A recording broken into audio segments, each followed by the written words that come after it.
Hello,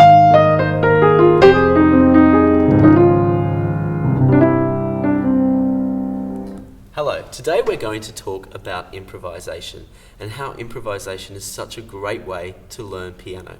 So exactly what is improvisation in music? Well, we actually improvise every day when we talk to people. If you're talking to one of your friends or you're in a social situation, you don't read a script, you don't read something that's in front of you. Hello, how are you today? No, you just talk freely and naturally. And we want to learn how to do the same thing in music, don't we? So let's have a look at some great examples of improvisation. We're going to start with a very easy way to begin, just in a C major scale on the white keys. And for those of you who know other scales, please start doing this with all of your scales. This is a very, very effective way to practice your scales. So, the hardest thing with improvising on the piano is that some parts of our hands and our fingers have to improvise and other parts have to hold a bass line or a structure. So actually it's not the improvisation that's hard, it's the combination of holding a rhythm or a beat against the improvising. So usually in the case of jazz piano, our left hand will hold the bass line.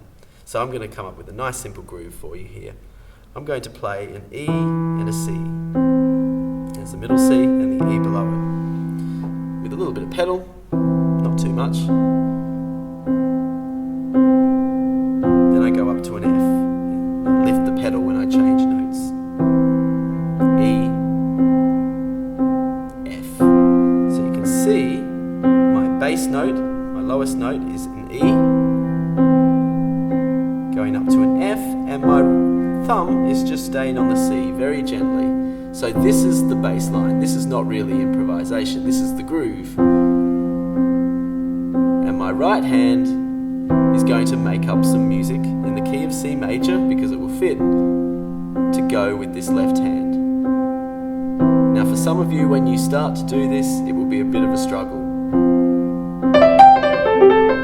Your left hand will start to go out of time while your right hand is making up the material on the white keys. So how do we deal with this and how do we practice it? Well, the first thing we do, we remember what really matters, the left hand. If you're right-handed, you're going to really want to neglect your left hand, so you have to stay strong. You have to just keep practicing the left hand by itself. It can be anything. It could just be one note in the left hand if you really need to practice something basic. You notice my left hand is like a clock. It's just ticking on by like a pulse. I should be able to play this note and not get faster or get slower, just let's say something like a second or a beat per note. I should be able to have a conversation with you or even send a text on my phone or read a book while this left hand is subconsciously just playing this one note. And so how do we practice that?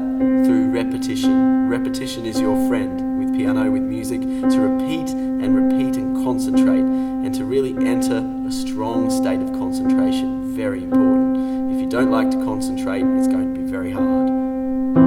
So really just get that left hand just sinking into the music and you're not thinking about it at all. It's just happening by itself. So there's room in your brain to start adding some other ideas of improvisation in your right hand.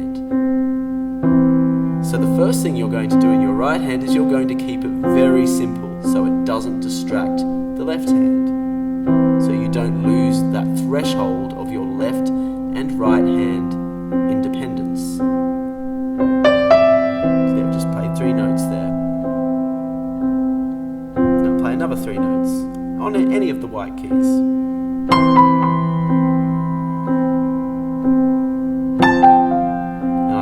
Nice long gaps between each musical phrase.